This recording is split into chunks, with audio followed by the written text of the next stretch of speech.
কয়েকদিন ধরে রাজধানীতে বেশ ভালোই গরম অনুভব হচ্ছে। গরমে আইসক্রিম খেতে কার না ভালো লাগে, কিন্তু আমার ছেলে একটু বেশি পছন্দ করে। মানে বের হলেই তার আইসক্রিম খেতে হবে। তো আমরা প্রায় বিকেলে বের হয়ে যাই আমি আমার বাবুকে নিয়ে। আজকে চলে আসছি জিয়া উদ্যানে। তো দেখেন কি অবস্থা। ঘাসটা সব ইয়ে করে ফেলছে। জিয়া উদ্যানে এর আগেও এসে দেখেছি ঘাস টাস উঠিয়ে ফেলেছে আরও 2-3 মাস আগে থেকেই জানি। আমার হাজব্যান্ড যখন আমার বাচ্চাটাকে নিয়ে একা আসে, কখনো কখনো আমি সহ আসি, কখনো সবাই মিলে আসি, তো তখনই বলেছে যে এখানে আসলে আগের মতো পরিবেশটা নাই, নতুন করে আবার অনেক কিছু হচ্ছে। তো নতুন করে কি হচ্ছে আজকে ভিডিওটা দেখলেই বুঝতে পারবেন। আমার ছেলে এখানে আইসক্রিম খেটে শেষটুকু যেটুকু আছে সেটাও খাওয়ার চেষ্টা করছে। এর মধ্যে আমি জিয়ার কবরের খুব কাছাকাছি চলে আসছি। তো দেখেন ভিউয়ার্স, উপরে রকেট গেছে, রকেটের একটা এখানে আমি যে জিনিসটা আসলে দেখাচ্ছি, এই জায়গাটায় সবুজ করে ঘাস ছিল, সবুজ একদম, সবাই ঘাসে গড়াগড়ি খেত। আর এই যে নিচের যে জায়গাটা, যে বিটটা ধরে দুইটা সাদা শার্ট পরা লোক হেঁটে যাচ্ছে, তো এইখানেও কিন্তু সবুজ ঘাসে ভরা ছিল। ছোট বাচ্চারা খেলা করতো বল নিয়ে, দেখতে অনেক ভালো লাগতো। আর ওই যে পাহাড়ের মতো যেই কবরের উপরের যে চালটা, চালের সাথে যেই সিমেন্টের মতো সাদা দেখা যাচ্ছে, সেখানে ছিল সবুজ এইরকম ঘাস। এখানে তো কম ঘাস দেখতে পাচ্ছেন, এই যে সামনে বাচ্চারা খেলতেছে, এর চেয়েও বেশি গাঢ় করে ঘাস কিন্তু ছিল ওই কবর পাড়টাতে। তো এটা এমন একটা পাবলিক প্লেস, এখানে সার্বজনীন সবাই কিন্তু আসে। যে দুই বান্ধবী একই ড্রেস পরা, বা দুই বোন একই ড্রেস পরা, বাচ্চাদেরকে নিয়ে বাচ্চার বাবারা, বাচ্চার মায়েরা একটু প্রশান্তি পাওয়ার জন্যই কিন্তু আসে।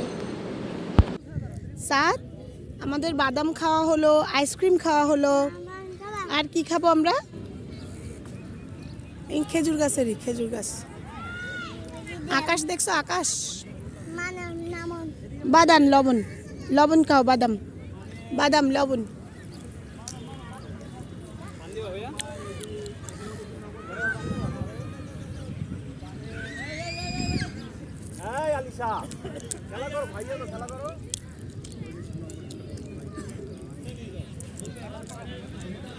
তো ভিউয়ার্স, আমার বড় বড় বাদামগুলো খেতে অনেক ভালো লাগে। 50 টাকার বাদাম নিয়ে নিয়েছি, আর সেই বাদামগুলা লবণ দিয়ে বসে বসে খাচ্ছি। এসেছিলাম অ্যাকচুয়ালি আমার বাবুকে খেলা করানোর জন্য। খেলা করানোর শেষে আমরা বাসায় চলে যাচ্ছি। আমরা মোটরসাইকেল চালাই, সাত মোটরসাইকেল চালাই।